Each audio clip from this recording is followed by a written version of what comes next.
میں اس وقت موجود ہوں افغانستان کے دارالحکومت کابل میں، اور یہاں تشریف رکھتے ہیں جناب گلبدین حکمتیار صاحب۔ گلبدین حکمتیار صاحب سے ہم بات کریں گے کہ وہ آئندہ افغانستان کا مستقبل کیسے دیکھتے ہیں اور طالبان کی نئی حکومت کے بارے میں ان کی رائے کیا ہے۔ گلبدین حکمتیار صاحب، ایک تو یہ ہے کہ پرسنلی مجھے بہت اچھا لگ رہا ہے کہ میں جس آئیکن کو دیکھتے ہوئے بڑا ہوں میں اس کے ساتھ بیٹھا ہوں۔ دوسری بات یہ بتائیے کہ آپ کیا سمجھتے ہیں کہ جو موجودہ حکومت کی تشکیل ہے، جس کو طالبان کہہ رہے ہیں کہ یہ ایک عبوری حکومت ہے، آپ کیا سمجھتے ہیں یہ عبوری دور کتنا عرصہ چلے گا؟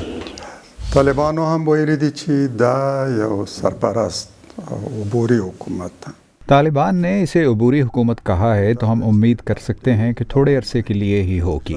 جلد ہمیں یہ توقع ہے کہ بہت جلد ایسی حکومت بنے گی جو صحیح معنوں میں عوام کی امنگوں کی ترجمان ہوگی اور عالمی برادری سے اپنے معاملات درست کرے گی۔ ملت قانی شي او هم نړیواله ټولنه۔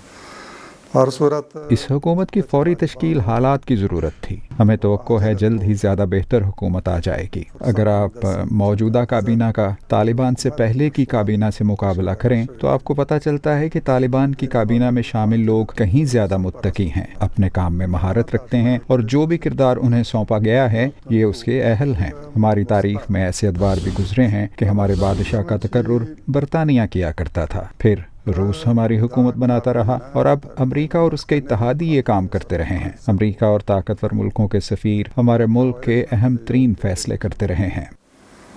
نو په جرأت سره ویلی شو چې دا کابینه له ډیرو پلوونو موجودہ حکومت دراصل افغانوں کی کامیابی کا اعلان ہے کہ انہوں نے قتل و غارت گری بھی روکی اور امریکہ اور اس کے اتحادیوں کو یہاں سے جانے پر مجبور کر دیا، اور سب سے بڑی بات یہ ہے کہ موجودہ حکومت خالصتاً افغانوں پر مشتمل ہے۔ اس کا فیصلہ کابل میں افغانستان کے اندر ہوا ہے، نہ کہ ماسکو یا واشنگٹن میں۔ مشران یې هم په ماسکو کې غوره کېدل اور بیا د ناټو اشغال په دوران پچھلی حکومتیں تو کٹ پتلی تھیں جو اپنی بقا کے لیے دوسرے ممالک کے سامنے جا جا کر التجا کیا کرتی تھیں کہ وہ افغانستان چھوڑ کر نہ جائیں۔ موجودہ حکومت ان لوگوں نے بنائی ہے جنہوں نے افغانستان کو آزاد کرایا ہے۔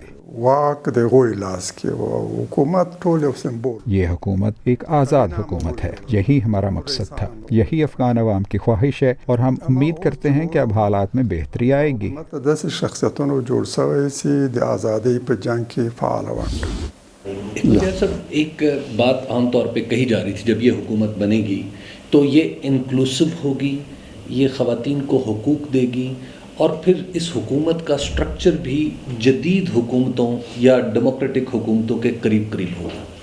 یہاں پہ ہم دیکھ رہے ہیں کہ مشاورت پہلے ہوتی ہوئی نظر آئی، آپ کے پاس بھی لوگ آئے، سب لوگوں کے پاس گئے، لیکن الٹیمیٹلی جو حکومت بنی وہ صرف ایک ہی پارٹی نے بنائی۔ دا حکومت له نورو لورو سره د مشورې په نتیجه کې نه دی جوړ. دیکھیں، طالبان کی موجودہ حکومت مشاورت کا نتیجہ نہیں بلکہ فوری ضرورت کے تحت قائم کی گئی ہے۔ او علم دا ده چې آپ یوں کہہ لیں کہ افغانستان کے سبھی فریقوں میں سے ایک فریق حکومت ہے جس کا فوری مقصد صورتحال کو قابو میں لانا ہے۔ اور مودا ده چې څوک اسلام ته ژمن ني، صادقانه۔ ہمیں امید ہے کہ آگے چل کر وسیع البنیاد حکومت بھی بنے گی، اور جہاں تک خواتین کے حقوق کا معاملہ ہے تو یہ ہمارا ایمان ہے کہ خواتین کو زندگی کے تمام شعبوں میں کردار ادا کرنے کا حق ہے، اور ان کے یہ حقوق کسی بھی صورت ختم نہیں کیے جا سکتے۔ د اسلام دعوا هم کوي او هغه د استبدادي حکومت۔ افغانستان کی خواتین اچھے سے جانتی ہیں کہ ان کے حقوق کیا ہیں، وہ اسلام میں دیے گئے حقوق کا تقاضا کرتی ہیں۔ او جوړ کی او په هغه کې ہماری خواتین نے بھی جنگ، خون اور تباہی دیکھ رکھی ہے، ان کے حقوق سے انکار نہیں کیا جا سکتا، اور جو بھی ایمان رکھتا ہے وہ ان کے حقوق ادا کرے گا۔ وی ته ورکړی دی هغه کافی غنی تر غنه زیات نه غواړي، او باور یې دا ده چې اس نظام جو اہم کرائسس ہے جس کو ہم فیس افغانستان میں ہم دیکھ رہے ہیں وہ ہے معاشیات۔ بینکس کے سامنے لائنیں لگی ہوئی نظر آتی ہیں، بینکنگ سسٹم ابھی کام نہیں کر رہا، اکانومی جو ہے اس کی ریکوری کے لیے بہت ضروری ہے کہ افغانستان کی حکومت ویسٹ کے ساتھ سم ہاؤ کسی نہ کسی کنیکشن میں ہو۔ کیا آپ کو لگتا ہے کہ جو گورنمنٹ کی موجودہ ساخت ہے یہ نمبر 1 ویسٹ سے کسی کنیکشن میں آ کے، اور نمبر 2 یہاں کا اکنامک کرائسس جو ہے اس کو حل کر سکتی ہے؟ موږ ته وران افغانستان په میراث رسېدلی چې هر څه یې تباه شو. افسوس کے ساتھ کہنا پڑتا ہے کہ ہمیں جو افغانستان ملا ہے وہ 40 سالوں کی جنگوں کی وجہ سے برباد ہو چکا ہے، لیکن پھر بھی میں یہ سمجھتا ہوں کہ افغانوں میں اتنی طاقت ہے کہ وہ اپنے ملک کو ٹھیک کرنے کا چیلنج قبول کریں. له دې ازموینې هم بریالی اوسي. اما دا چې آیا افغان ان حالات میں میری حکومت کو تجویز ہوگی کہ بے شک ہمیں امداد کی ضرورت ہے اور اشد ضرورت ہے، اور عالمی برادری ہی یہ ضرورت پوری کر سکتی ہے، لیکن کوئی بھی ملک صرف انسانی ہمدردی کی بنیاد پر ہی امداد نہیں دیتا. یہ امداد ہمیشہ شرائط کے ساتھ دی جائے گی اور اپنے مفادات کے لیے دی جائے گی. په ځای چې موږ ته ګټه ورسي تاوان یې رسوي. زما مشوره به ہمارے پاس اتنے وسائل موجود ہیں کہ ہم اگر ان کا بہتر انتظام کر لیں تو ہم اپنی ضروریات پوری کر سکتے ہیں. میں تو یہاں تک کہوں گا کہ موجودہ حکومت کو جلدی نہیں کرنی چاہیے کہ دوسرے ملک اپنے سفارت خانے کھول لیں. بہت سے ممالک تو ایسے ہیں جو افغانستان کے خلاف جنگ لڑتے رہے ہیں. ہمیں ان سے امداد نہیں چاہیے بلکہ تاوان چاہیے. انہوں نے افغانستان کا نقصان کیا ہے جو ان ملکوں کو پورا کرنا چاہیے. اگر انہوں نے اپنے سفارت خانے کھولنے ہیں تو ہماری شرائط پر کھولیں. انہیں یقینی بنانا ہوگا کہ وہ سفارت خانوں کو ہمارے ملک کی جاسوسی کے لیے استعمال نہ کریں. په پرانستلو کې هم ډېر عجله ونه کړو او که پرانستل کېږي هم موږ میں تو یہ بھی کہوں گا کہ امریکہ کا رویہ امتیازی ہے. یہ ایک طرف یہودیوں کی حکومت قبول کرتا ہے مگر افغانوں کی حکومت پر یہ طرح طرح کی شرائط لگانا شروع کر دیتا ہے. ارتي فعالیتونه نور متوقف او مشروط مجھے یقین ہے کہ آگے چل کر ہم خود انحصاری اور خود مختاری کی منزل تک ضرور پہنچیں گے. جن لوگوں سے ہم افغان حکومت کو تسلیم کرانا چاہتے ہیں ان کے اصول ہمارے لیے الگ ہیں. وہ دنیا میں آمرانہ حکومتیں قبول کیے بیٹھے ہیں مگر ہمیں ڈکٹیشن دے رہے ہیں کہ حکومت ایسی ہو اور ویسی ہو. او د یو مذهبي ټولګي حکومت امني د اسرائیل او یهودي دولت امني. میں آپ کی توجہ اس پہلو کی طرف بھی دلانا چاہوں گا کہ ماضی کی 3 سپر پاورز نے افغانستان پر حملہ کیا. اس کی پہلی وجہ تو افغانستان کا محل وقوع ہے اور دوسرے یہاں کے قدرتی وسائل. هم حمایت کوي.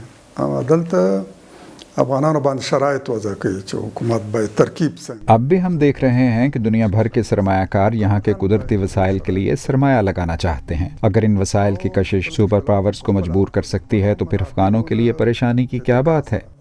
پر اقتصادي مشکلات ورکو دا وضاحت هم باید وکم چې د افغانستان ستراتیژیک موقعیت اگر ہم خود پر انحصار کریں اور دوسرے ملکوں کی امداد کی بجائے اپنے پاؤں پر کھڑا ہونے کی کوشش کریں تو اپنے وسائل اور محل وقوع کی وجہ سے ہی ہمارا مستقبل تابناک ہے. شرط یہ ہے کہ ہم اپنے وسائل کا انتظام بہتر کریں.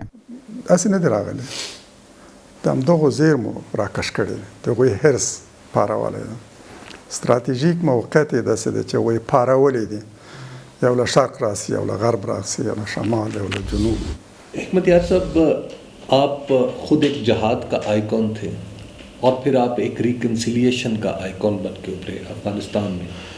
سب فریقوں کے ساتھ درمیان میں آپ ایک ایسی شخصیت ہے جن سے سب لوگوں نے مشورہ کیا. آپ کے خیال میں ریکنسیلیشن کا کام ختم ہو چکا ہے افغانستان میں؟ اب یہاں پہ کوئی ایسے گروپس موجود نہیں ہیں, کوئی ایسے لوگ موجود نہیں ہیں جن کا اختلاف ہو موجودہ حکومت سے اور اس اختلاف کو رفع کرنے کی ضرورت ہے؟ متاسفانه ځینو ډلو ایسا نہیں ہے. بدقسمتی سے اب بھی افغانستان میں ایسے لوگ موجود ہیں جو جنگ کرنا چاہتے ہیں. یہ وہ لوگ ہیں جو امریکہ کے اعلی کار تھے. انہوں نے افغانستان کے مفادات کے خلاف کام کیا اور یہ امریکہ کی غلامی میں اپنے لوگوں کو بھی بھول گئے. یہ وہی لوگ ہیں جو اس سے پہلے سوویت یونین کے لیے کام کرتے تھے. یہ وہی لوگ ہیں جن کے سرپرست افغانستان سے باہر ہیں اور انہیں جنگ پر اکساتے ہیں. ان لوگوں سے مفاہمت کی کوششیں ہوئیں لیکن ناکام رہیں. میں سمجھتا ہوں کہ اب ان سے مفاہمت نہیں کرنی چاہیے. فکر کوي چې بیا به د جنگ شعارونه دوی ته ډېر. دوسری طرف افغانستان کی وہ جماعتیں ہیں جنہوں نے افغانستان کی آزادی کی جدوجہد کی ہے. ان جماعتوں نے نہ صرف زمین کے قبضے کی مزاحمت کی ہے بلکہ قوم کو ذہنی غلام بھی نہیں بننے دیا. اس لیے مجھے نہیں لگتا کہ باہر سے ہدایات لینے والے لوگوں کو افغانستان کے مستقبل کے فیصلوں میں شامل کرنا چاہیے. دوی راغونډول او د هغوی په مشوره راتلونکي سیاستونه وضع کول دا یو ضرورت له دې نه پرته نشي کېدلی. ایک اہم مسئلہ یا ایک اہم الزام جو خاص طور پر مغربی میڈیا میں بار بار لگایا جا رہا ہے وہ یہ ہے کہ موجودہ حکومت کی تشکیل میں اور طالبان کی فتح میں پاکستان کا بھی کوئی کردار ہے، حتیٰ کہ یہ الزام اس گہرائی تک گیا کہ پنجشیر میں جو فتح حاصل کی طالبان نے اس کا کریڈٹ بھی کسی نہ کسی درجے میں پاکستان کو دیا گیا، جبکہ پاکستان کی طرف سے اس کی تردید بھی آ گئی۔ آخر یہ تاثر اتنا کیوں بڑھ رہا ہے؟ شوروي اتحاد خلاف د آزادۍ جنگ کې چې موږ نږدې 3 میلیونه دیکھیں، کیونکہ پاکستان میں 3.5 ملین افغان مہاجر بن گئے، پھر یہ لوگ دونوں ملکوں میں آتے جاتے رہے۔ پاکستان نے ان لوگوں کے لیے اپنی زمین دی، لیکن افغانستان میں ایسے عناصر ہمیشہ سے موجود رہے ہیں جو پاکستان پر طرح طرح کے الزامات لگاتے رہے ہیں، حتیٰ کہ حکومتوں میں بھی ایسے افراد رہے جنہوں نے باقاعدہ سرکاری سرپرستی میں پاکستان کے خلاف پراپیگنڈا کیا۔ میڈیا کو پاکستان پر الزامات لگانے کے لیے استعمال کیا گیا۔ ایسا سوویت یونین کے خلاف جہاد کے زمانے میں بھی ہوا کرتا تھا۔ یہ سلسلہ نہ صرف اب بھی جاری ہے بلکہ اس میں شدت آ گئی ہے۔ یہ لوگ سوویت یونین سے بھی ملے ہوئے تھے، لہٰذا اب بھی افغانستان کو نقصان پہنچانے والے عناصر سے ملے ہوئے ہیں۔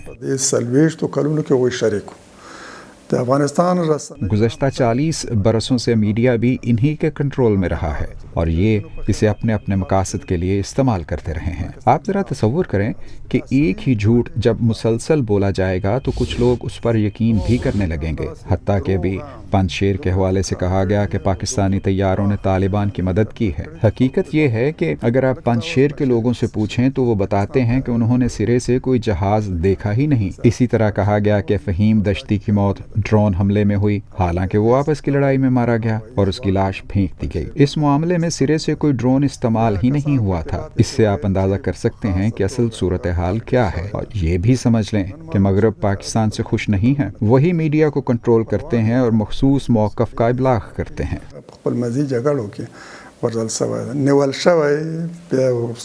اگرچہ پاکستان نے امریکہ کے افغانستان میں مشن کی پوری حمایت کی ہے اور عمران خان تو آن ریکارڈ کہہ چکے ہیں کہ اس فیصلے سے پاکستان کو بڑا نقصان اٹھانا پڑا۔ اب مغربی میڈیا بالخصوص BBC اور وائس آف امریکہ پراپیگنڈے کے ذریعے پاکستان کا عالمی امیج خراب کر رہے ہیں۔ حقیقت یہ ہے کہ واشنگٹن پاکستان سے خوش نہیں ہے کیونکہ اسے پاکستان میں اڈے نہیں ملے تاکہ وہ افغانستان میں اپنی جنگ کو طول دے سکتا۔ آپ یہ منافقت بھی دیکھیں کہ CIA کا چیف افغانستان آتا ہے تو کچھ نہیں ہوتا، مگر پاکستانی وفد آتا ہے تو ہر طرف شور مچ جاتا ہے اور احتجاج ہونے لگتا ہے۔ اسی سے آپ مغرب کے دوہرے معیار کا اندازہ کر سکتے ہیں۔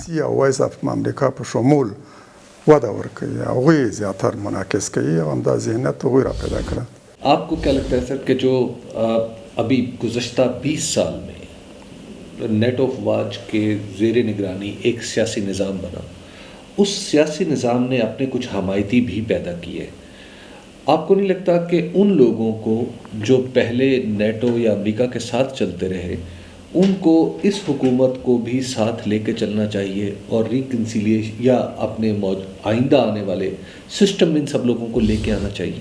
اشغالگرانو یو گندا نظام په افغانانو باندې تپل۔ غیر ملکی طاقتوں نے ہم پر وہ حکومتیں مسلط کی ہیں جو ہماری تو نہیں تھیں۔ وہ سب لوگ جو افغانستان پر قبضہ کرنے والوں کے ساتھ رہے ہیں انہیں اس کی سزا ملنی چاہیے۔ ان لوگوں کو جو عام معافی دی گئی ہے اس پر ہمارے تحفظات ہیں۔ یہ لوگ جنگی جرائم میں ملوث رہے ہیں اور افغانستان کے وسائل بھی اپنے استعمال میں لاتے رہے ہیں۔ قطعا فکر کوم دا یو لوی احسان ده چې هغوی محاکمه نشي۔ ہمارے 3 سابق وزرائے خزانہ ملک چھوڑ کر بھاگ گئے ہیں۔ سابق صدر ملک سے بھاگ گیا ہے اور اپنے ساتھ پیسے چرا کر لے گیا ہے۔ صرف یہی نہیں بلکہ بھاگنے سے پہلے اس نے بغیر کسی نشان کے چلنے والے طیاروں کے ذریعے بھی پیسے باہر بھیجے۔ اس لیے ان لوگوں کو تو پکڑنا چاہیے اور ان سے سوالات ہونے چاہیے۔ وہی حتماً په اقتدار کې شاملول د پیسې کې نشته۔ ما ته وایي چې په پاکستان کې ائتلافي حکومت نواز شریف اور زرداریان پر حکومت کے شامل۔ دوسرا یہ کہ مخلوط حکومت کی شرط صرف افغانستان پر ہی عائد کیوں ہوتی ہے؟ پاکستان کی طرف دیکھیں، کیا آپ کے اسد زرداری اور نواز شریف موجودہ حکومت میں نظر آتے ہیں؟ آپ خطے کو ہی دیکھ لیں، چین، روس، ایران، سبھی ممالک میں ایک پارٹی کی حکومت ہے، تو یہ ہمارے ہاں کیوں نہیں ہو سکتی؟ اس کی قانونی حیثیت کا تعین افغان خود ہی کریں گے۔ میں یہ بھی کہوں گا کہ افغانستان میں دوسرے ممالک کے سفارت خانے کھولنے میں زیادہ جلدی نہیں کرنی چاہیے۔ جو ملک کابل میں سفارت خانہ کھولنا چاہتا ہے وہ پہلے ان افغانوں کو ہمارے سپرد کرے جنہوں نے بدعنوانی کی، جنگی جرائم کیے، تاکہ یہ لوگ افغانوں کو جواب دہ ہوں۔ هغه هم افغانستان ته بیرته مسترد. گلبدین حکمت یار صاحب نے جو گفتگو کی، اس میں جہاں بہت ساری امید اور اعتماد ہے، وہاں ان خدشات کا اظہار بھی کیا ہے جن کا خیال آئندہ آنے والے دنوں میں موجودہ حکومت کو کرنا ہوگا۔